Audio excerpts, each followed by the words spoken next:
Hello guys, what's up. I hope you are doing well. Welcome to Sashakt education. तो दोस्तों, आज शुरू करते हैं कुरुक्षेत्र के फरवरी मंथ की मैगजीन और फर्स्ट आर्टिकल। उससे पहले पढ़ते हैं संपादकीय। ठीक है, संपादकीय बहुत ही इम्पोर्टेंट होता है। इसमें लगभग जो भी मैगजीन में है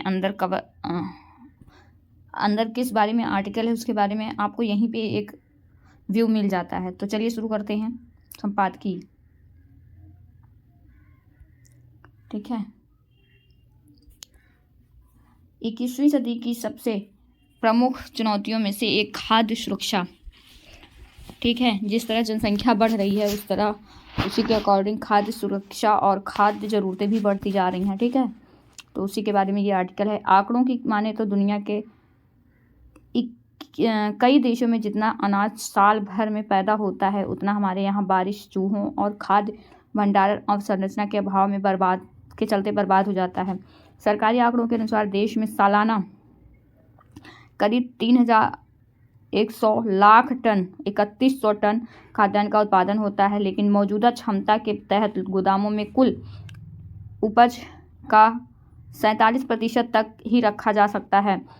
इस समस्या के समाधान के लिए प्रधानमंत्री श्री नरेंद्र मोदी जी के नेतृत्व में 31 मई 2023 को कैबिनेट द्वारा सहकारिता क्षेत्र में विश्व की सबसे बड़ी अन्न भंडारण योजना को स्वीकृति दी गई।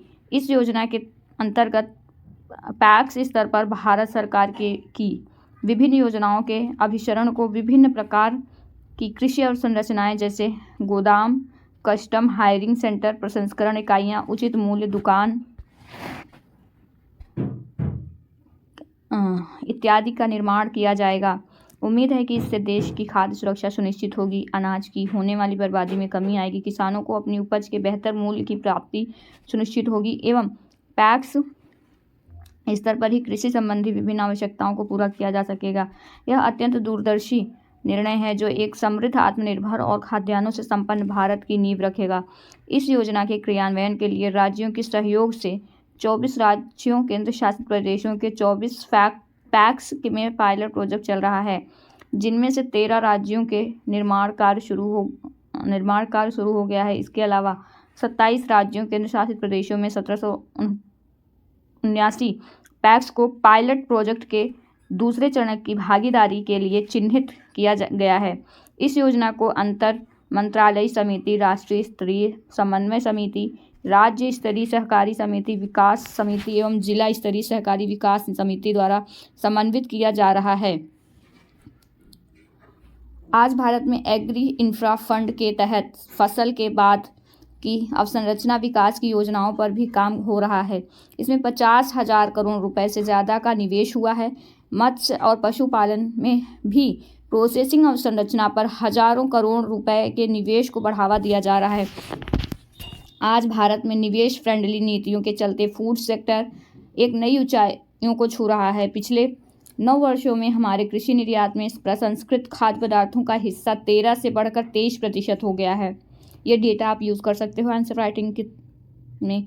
और ये मैगजीन कुरुक्षेत्र और योजना बहुत ही इंपॉर्टेंट मैगजीन्स हैं दोस्तों। अगर आप यूपीएससी और यूपीपीसीएस के लिए प्रिपेयर कर रहे हो या कोई भी रिटन एग्ज़ाम देना चाहते हो ना, ये दोनों मैगजीन ना आपके आंसर राइटिंग के पॉइंट ऑफ व्यू, सोचने का तरीका और आप जो उसमें मैटर यूज़ करोगे ना, अगर आप इसको पढ़ते हो ना, आपको बहुत अच्छे अच्छे शब्द मिलेंगे और इसका बहुत प्रभाव पड़ता है एग्जामिनर पर। ठीक है, 13% से बढ़कर 23% हो गया है। आज हम 50,000 मिलियन अमेरिकी डॉलर से ज़्यादा का कृषि निर्यात कर विश्व मंच पर 7वें नंबर पर आ गए हैं। खाद्य प्रसंस्करण से जुड़ा ऐसा कोई क्षेत्र नहीं है जिसमें भारत ने अप्रत्याशित वृद्धि न दर्ज की हो। पहले देश में 2 मेगा फूड पार्क होते थे, आज ये संख्या 20 से भी ज़्यादा हो गई है। पहले हमारी प्रसंस्करण क्षमता 12 लाख मीट्रिक टन थी, अब ये 200 लाख मीट्रिक टन से भी ज़्यादा है। खाद्य प्रसंस्करण क्षेत्र में भारत की विकास यात्रा के 3 सबसे प्रमुख आधार हैं: छोटे किसान, छोटे उद्योग, महिलाएं। छोटे किसान की भागीदारी और उनका लाभ बढ़ाने के लिए एफपीओस को प्रभावी प्लेटफॉर्म के रूप में इस्तेमाल किया जा रहा है। इससे किसानों के लिए बाजार तक पहुंच और प्रसंस्करण सुविधाओं की उपलब्धता बढ़ रही है। लघु उद्योगों की भागीदारी बढ़ाने के लिए खाद्य प्रसंस्करण में करीब 2 लाख सूक्ष्म उद्योगों को संगठित किया जा रहा है। ओडीओपी एक जिला एक उत्पाद जैसी योजनाओं के से भी छोटे किसानों और लघु उद्योगों को नई पहचान मिली है। संक्षेप में देश में वर्तमान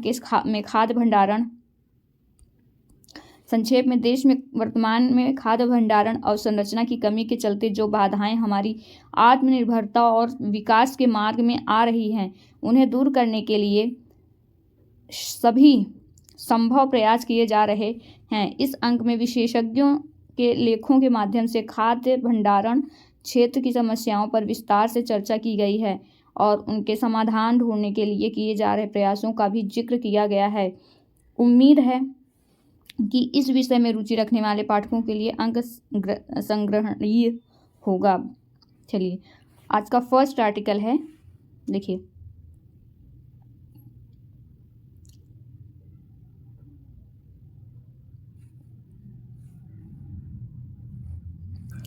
आज का दोस्तों फर्स्ट आर्टिकल है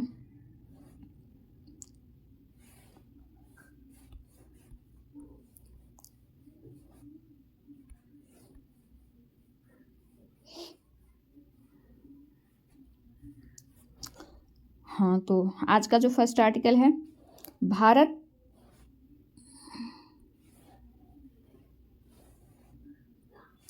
विकसित भारत के लिए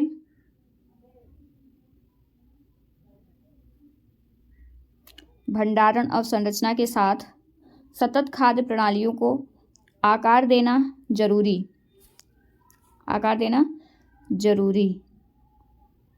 भारत के लिए भंडारण अवसंरचना के साथ सतत खाद्य प्रणालियों को आकार देना जरूरी। चलिए आगे बढ़ते हैं।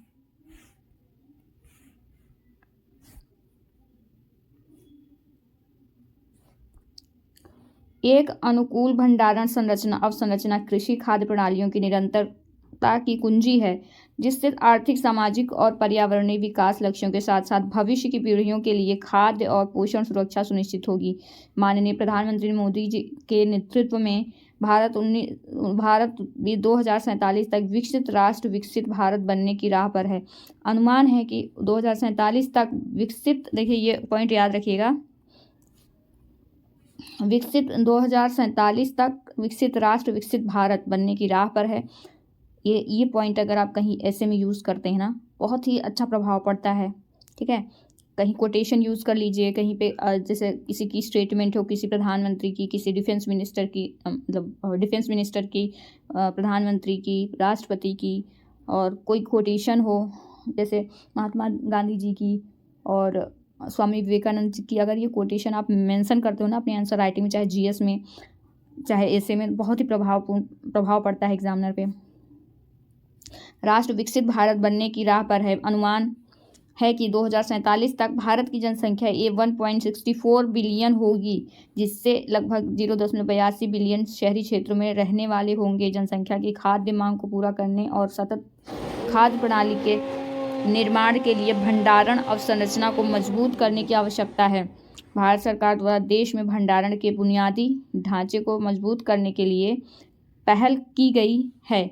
सबसे बड़े अनाज भंडारण ढांचे को केंद्रीय मंत्रिमंडल ने मंजूरी दी है, जिससे सहकारी समितियों के माध्यम से प्रसारित किया जाएगा। उन्नत भंडारण अवसंरचना खाद्य मूल्य श्रृंखला को मजबूती प्रदान करेगा। इसके अलावा यह फसल के बाद होने वाले नुकसान को कम करने, उपज की गुणवत्ता बनाए रखने, खाद्य बफर स्टॉक के भंडारण, उपज की मजबूत बिक्री से बचने और किसानों की आय बढ़ाने में मदद करती है। चलिए आगे बढ़ते हैं। आगे बढ़ते रहो, पढ़ते रहो, मेहनत करते रहो, मेहनत पे विश्वास करना सीखो। अगर आपने सच में मेहनत दिल से की है ना, तो वो कभी बेकार नहीं जाएगी। सच में मैं अपना एक्सपीरियंस बता रही हूँ आपको।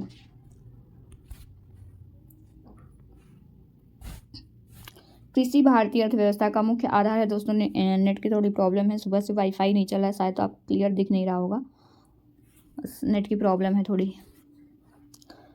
कृषि भारतीय अर्थव्यवस्था का मुख्य आधार है, जिसने खाद्य घाटे से खाद्य अधिशेष तक और अब दुनिया में कृषि उपज निर्यातक बनने तक का एक शानदार सफर तय किया है। कृषि भूमि के आधार पर भारत दुनिया में दूसरे स्थान पर है।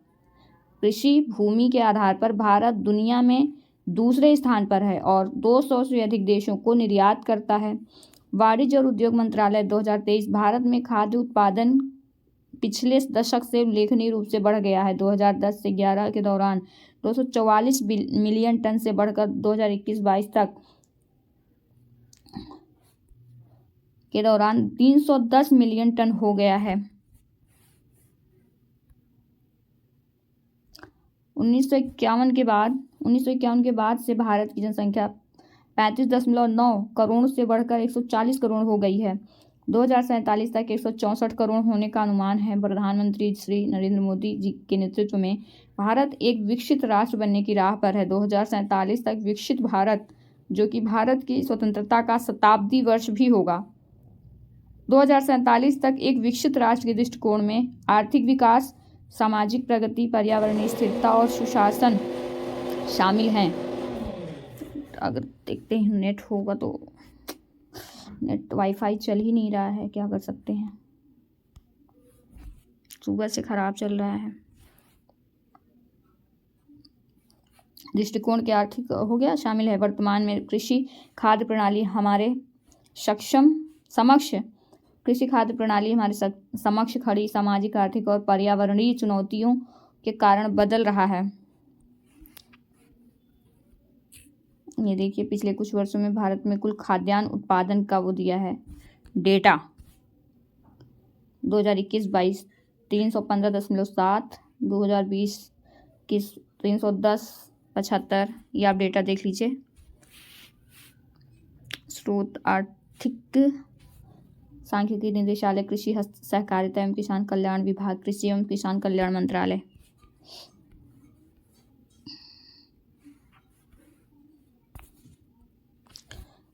जलवायु परिवर्तन, बढ़ती जनसंख्या, भूमि क्षरण, घटते प्राकृतिक संसाधन, स्थिर फसल उत्पादकता, खाद्य पदार्थों की हानि और बर्बादी आदि भंडारण अवसंरचना के निर्माण की दिशा में प्रगति के महत्वपूर्ण लाभ हैं। भोजन की हानि और बर्बादी खाद्य प्रणालियों की निरंतरता की राह में चिंता का प्रमुख विषय है।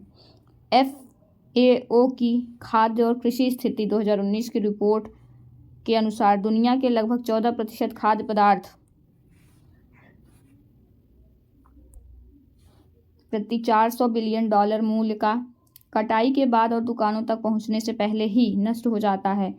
UNEP की खाद्य अपशिष्ट सूचकांक रिपोर्ट 2021 से पता चलता है कि 17% खाद्य पदार्थ खुदरा और उपभोक्ताओं द्वारा, विशेषकर घरों में, बर्बाद हो जाता है।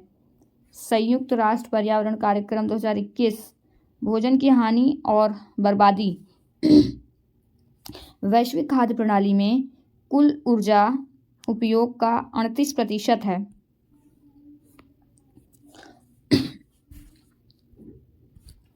खाद्य प्रसंस्करण उद्योग मंत्रालय द्वारा शुरू किए गए और central institute of post harvest engineering and technology, भारतीय कृषि अनुसंधान परिषद द्वारा किए गए अध्ययन के अनुसार 45 प्रमुख फसलों के मात्रात्मक नुकसान का आर्थिक मूल्य वस्तुओं की कीमत 92,651 करोड़ रुपए पाई गई। 15 अनाज दलहन और तिलहन के मामले में 32,853 करोड़ रुपए, 7 फलों से 16,644 करोड़ रुपए,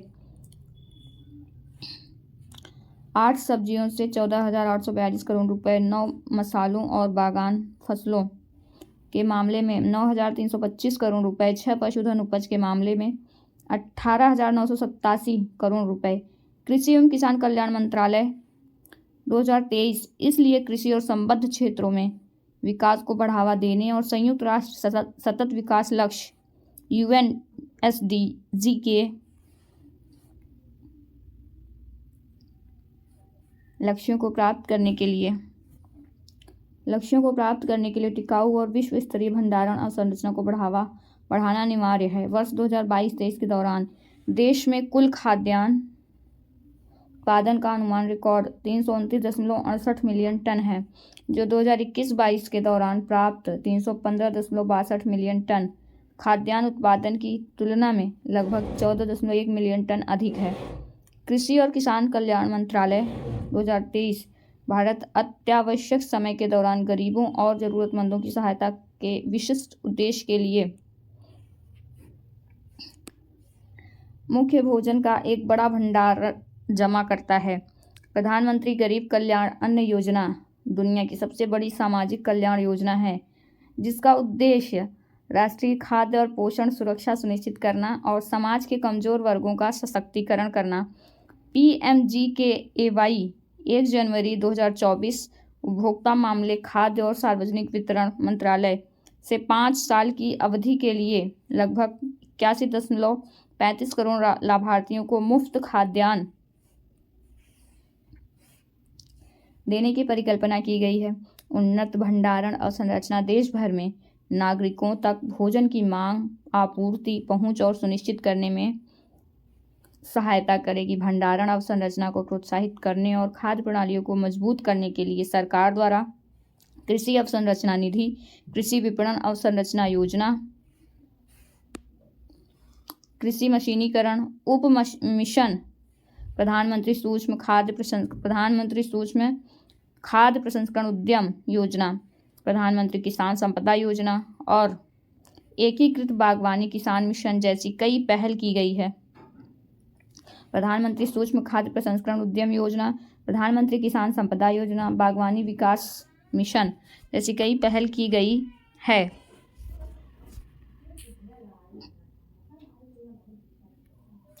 सतत खाद्य प्रणालियाँ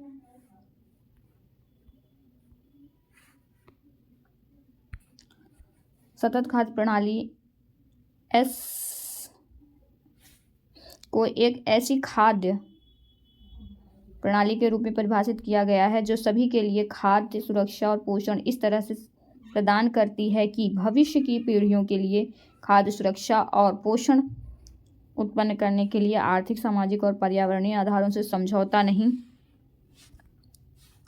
किया जाता। AFO, वहाँ पे ऊपर यही लिखा था, AFO food and agriculture organization 2018 खाद्य प्रणाली FS फूड सिक्योरिटी अप्रोच में वे सभी मूल्य वर्धित गतिविधियां शामिल हैं जो कृषि, वानिकी या मत्स्य पालन से उत्पन्न खाद्य पदार्थों के उत्पादन, एकत्रीकरण, प्रसंस्करण, वितरण, उपभोग, निपटान से संबद्ध हैं और व्यापक आर्थिक, सामाजिक और प्राकृतिक वातावरण का हिस्सा हैं, जिनमें वे अंतर्निहित हैं। यहाँ भंडारण अवसंरचना खाद्य प्रणाली में लचीलापन जोड़ने में महत्वपूर्ण भूमिका निभाती हैं और खाद्य सुरक्षा, खाद्य उपलब्धता सकारात्मक प्रभाव डालेगी। खाद्यान्नों की खरीद से लेकर उपभोग के लिए वितरण तक की पूरी व्यवस्था में भंडारण प्रबंधन एक महत्वपूर्ण कड़ी है। वैज्ञानिक भंडारण विधियों के उपयोग से इन हानियों को 1 से 2% तक कम किया जा सकता है। भारत में पारंपरिक भंडारण प्रथाओं में विविध कृषि जलवायु परिस्थितियों के अनुसार सुधार हुआ है, जिसमें किसी भी प्राकृतिक आपदा या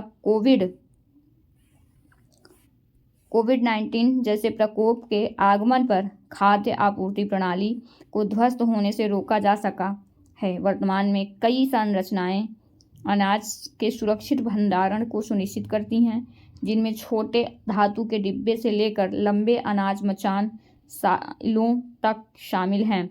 इन भंडारण संरचनाओं को पारंपरिक भंडारण संरचनाओं, बेहतर भंडारण संरचनाओं, आधुनिक भंडारण संरचनाओं और फार्म साइलों जैसी विभिन्न श्रेणियों के अंतर्गत वर्गीकृत किया गया है। किसी भी समय 60 से 70% अनाज खेत में पारंपरिक संरचनाओं जैसे कनाजा, कोठी, संदुका, अर्धान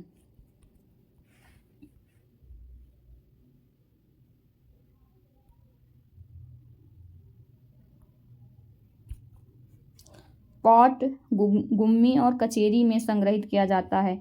हालांकि स्वदेशी भंडारण संरचनाएं बहुत लंबी अवधि के लिए अनाज भंडारण के लिए उपयुक्त नहीं हैं। गोदामों या साइलों का उपयोग अनाज के थोक भंडारण के लिए किया जाता है।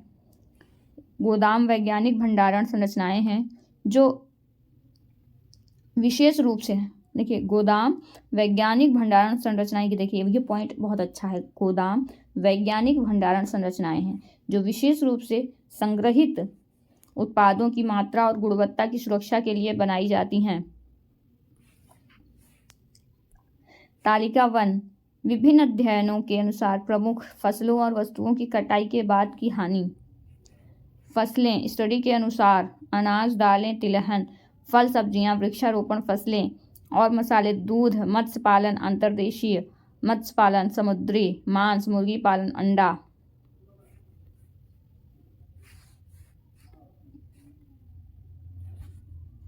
भारत में गोदामों का स्वामित्व भारतीय खाद्य निगम, केंद्रीय भंडारण निगम या राज्य भंडारण निगम के पास है। साथ ही खराब होने वाली खाद्य वस्तुओं के लिए उन्नत कोल्ड चेन भंडारण अवसंरचना क्षमता को मजबूत किया गया है।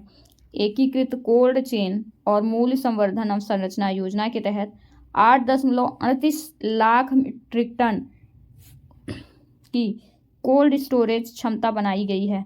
दोस्तों, इस मैगजीन से ना एक टॉपिक नहीं तैयार होता, इस मैगजीन से आपका कई टॉपिक तैयार होता है, वो चाहे स्कीम्स हों, आपके इकोनॉमी से रिलेटेड हों, आप किसी डेटा से रिलेटेड हों, बजट से रिलेटेड हों, इकोनॉमिक सर्वे से रिलेटेड हों, सबसे उठा के ये लोग वहीं से डेटा उठाते हैं और वहीं एक टॉपिक चुनते हैं और उसी पे ये आर्टिकल लिखते हैं। ठीक है, ऐसे से रिलेटेड है, ऐसे पे आप रख सकते हो, आप जीएस के आंसर राइटिंग कर सकते हो, इसमें से काफ़ी सारे आपके टॉपिक कवर होते हैं, सिर्फ एक चीज़ कवर नहीं होता है।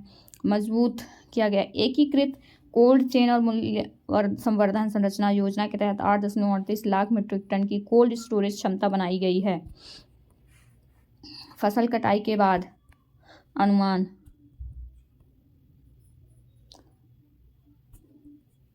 भारतीय कृषि अनुसंधान परिषद, central institute of post harvest engineering द्वारा विभिन्न कृषि वस्तुओं का फसल के बाद के नुकसान का अनुमान लगाने के लिए प्राथमिक सर्वेक्षण किए गए। पहले ऐसे अध्ययन का शीर्ष था भारत की मात्रात्मक फसल और प्रमुख फसलों एवं वस्तुओं को कटाई के बाद के नुकसान का आकलन। 2015 और बाद में NABARD consultancy service private limited द्वारा किए गए अध्ययन का शीर्षक भारत के में कृषि उपज की कटाई के बाद के नुकसान का पता लगाने के लिए अध्ययन था। दोनों अध्ययनों से संकेत मिलता है कि फसल कटाई के बाद सबसे अधिक नुकसान संबद्ध क्षेत्र यानी मछली पालन और अंडों में हुआ है। बागवानी फसलों में सबसे अधिक 6 से 16% के बीच, उसके बाद सब्जियों में 4 से 12% हानि की प्रवृत्ति क्रमशः वृक्षारोपण और मसालों 1 से 8% के बीच की तुलना में अधिक है। खाद्य प्रसंस्करण उद्योग मंत्रालय 2022 दोनों अध्ययनों का मूल्यांकन पृष्ठ 7 पर तालिका 1 में दिया गया है। आप ऊपर जो डेटा दिया गया है उसके बारे में बात की जा रही है। ठीक है, सरकारी पहल। आज़ादी के बाद से भारत में कृषि भंडारण अवसंरचना या भंडारण नीतियाँ विकसित की गई हैं। 2000 में खाद्यान्नों की हैंडलिंग, भंडारण और परिवहन पर राष्ट्रीय नीति की शुरुआत में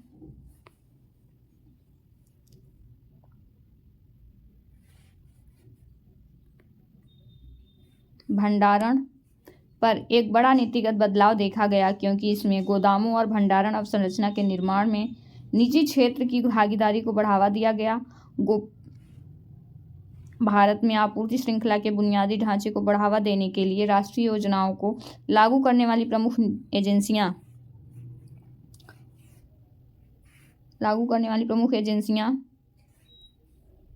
खाद्य और सार्वजनिक वितरण विभाग, कृषि मंत्रालय, खाद्य प्रसंस्करण उद्योग मंत्रालय, कृषि और प्रसंस्करण खाद्य उत्पाद निर्यात विकास प्राधिकरण, एपीडा और पशुपालन, डेयरी और मत्स्य पालन विभाग है।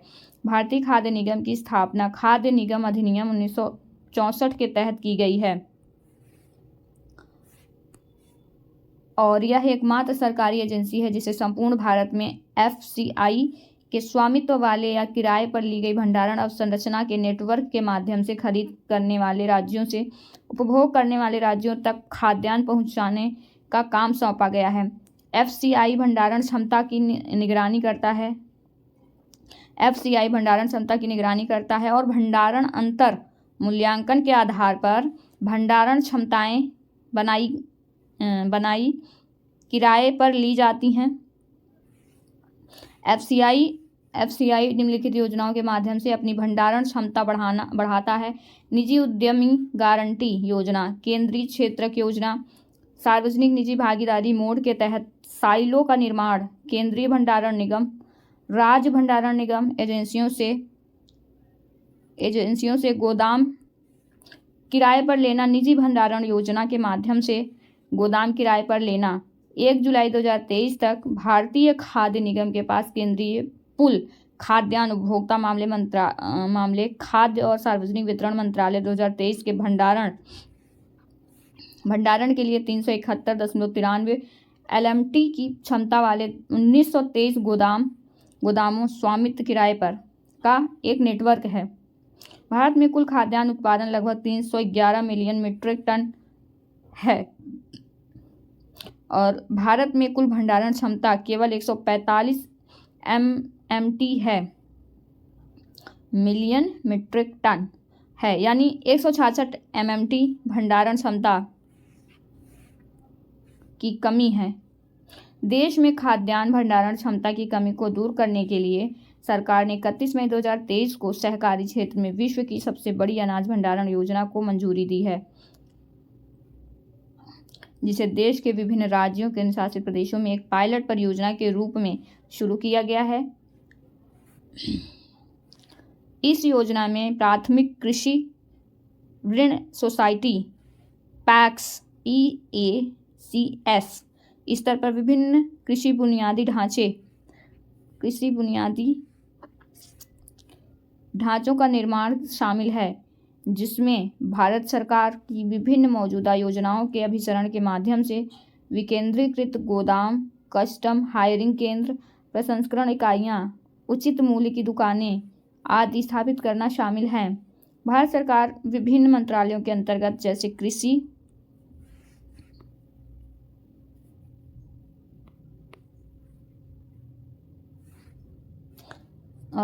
किसान कल्याण मंत्रालय, कृषि अवसंरचना निधि, कृषि विपणन अवसंरचना योजना, कृषि मशीनीकरण पर उप मिशन, बागवानी के एकीकृत विकास के लिए मिशन, खाद्य प्रसंस्करण उद्योग मंत्रालय, प्रधानमंत्री सूक्ष्म खाद्य प्रसंस्करण उद्यम योजना, प्रधानमंत्री किसान संपदा योजना, उपभोक्ता मामले, खाद्य और सार्वजनिक वितरण मंत्रालय, राष्ट्रीय खाद्य सुरक्षा अधिनियम के तहत खाद्यान्न का आवंटन, खरीद, न्यूनतम समर्थन मूल्य पर कैबिनेट।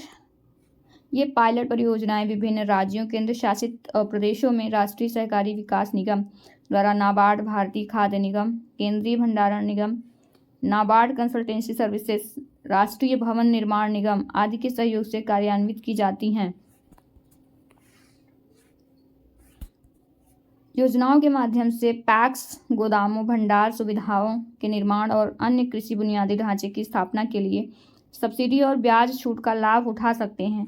देश में 13 करोड़ से अधिक किसानों के विशाल सदस्य आधार के साथ 1 लाख से अधिक प्राथमिक कृषि ऋण समितियां हैं। इसके अलावा नाबार्ड 2 करोड़ रुपए तक की परियोजनाओं के लिए AIF योजना के तहत 3% ब्याज छूट लाभों को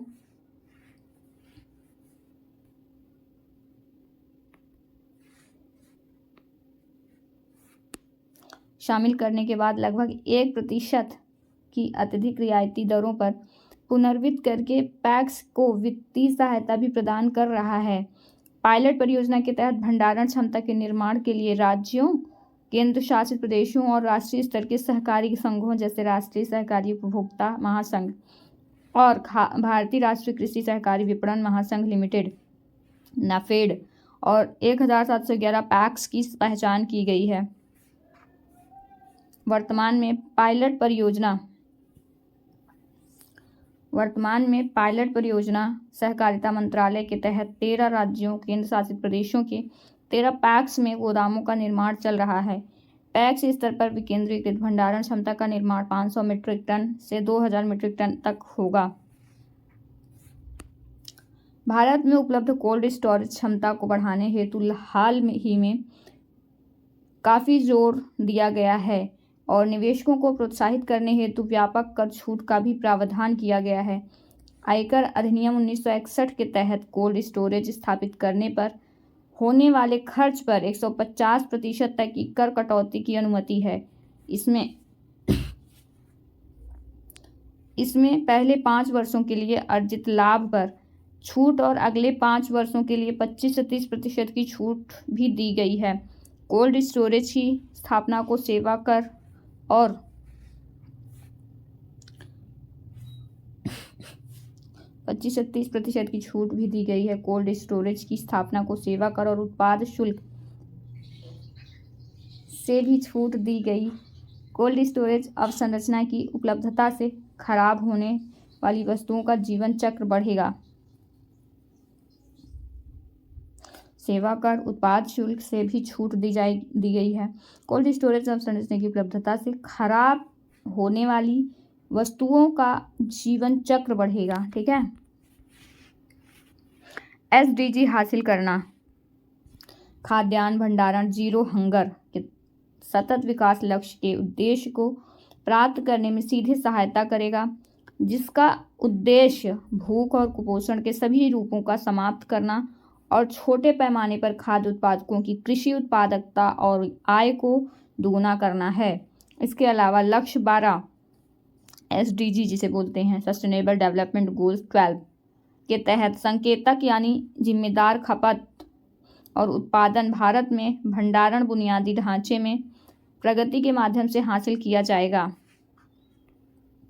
आगे की राह, फसल कटाई के बाद भंडारण हेतु बुनियादी ढांचे का आधुनिकीकरण, बेहतर भंडारण क्षमता, निजी क्षेत्र की भागीदारी और वैज्ञानिक भंडारण पद्धति पर व्यावहारिक प्रशिक्षण किसानों हितधारकों को कृषि वस्तुओं के प्रबंधन और भंडारण में सशक्त, देखिए हमारे चैनल का नाम भी आ गया सशक्त, ठीक है, सशक्त बना सकता है। एक्चुअली मेरा सशक्त एजुकेशन चैनल नाम रखने के पीछे एक बस यही मोटिव था कि हम जो शिक्षा प्राप्त करते हैं ना वो थ्योरेटिकल होता है, रट्टू वाली अपना एजुकेशन सिस्टम है, बट शिक्षा को ठूसना नहीं चाहिए, शिक्षा को समझना चाहिए। और शिक्षा सिर्फ यही नहीं है जो हम किताबों में पढ़ते हैं, शिक्षा ऑब्जर्वेशन है। जितना हम देखते हैं अपने आसपास का एनवायरनमेंट, जिस एनवायरनमेंट पे हम रहते हैं उससे कुछ चीज़ें हम खुद ही ऑब्जर्व करते हैं, वो भी एक शिक्षा है। शिक्षा को रटना नहीं है, शिक्षा को देख के, सुन के, समझ के पढ़ना है, ना कि हाँ मैंने याद कर लिया, चीज़ें याद हो गई और मैंने पढ़ लिया, ये चीज़ नहीं होनी चाहिए। ठीक है। विजुअलाइज्ड एजुकेशन होना चाहिए, चीज़ों को हम प्रैक्टिकली देखें और समझें और उस चीज़ को, जैसे हम कोई टीवी में मूवी देखते हैं उस, ताकि हमारी शिक्षा ना रट्टू तोता वाली शिक्षा नहीं होनी चाहिए, विजुअलाइजेशन वाली शिक्षा होनी चाहिए, प्रैक्टिकल होनी चाहिए कि हम कुछ सीखें और उससे कुछ प्रैक्टिकल करें और उससे कुछ सीखें, ऐसी होनी चाहिए। याद करने के ऊपर डिपेंड नहीं होना चाहिए, याद कर लिया हाँ मैंने पढ़ लिया, ऐसा नहीं होना चाहिए। तो चलिए आगे चलते हैं। सशक्त बना सकता है, विकेंद्रीकृत स्थानीय भंडारण प्रणाली को बढ़ावा देने से खाद्यान्न की बर्बादी कम होगी, खाद्य सुरक्षा मजबूत होगी और किसानों द्वारा मजबूरन बिक्री को रोका जा सकेगा। Warehousing, logistics, cold chain, खाद्य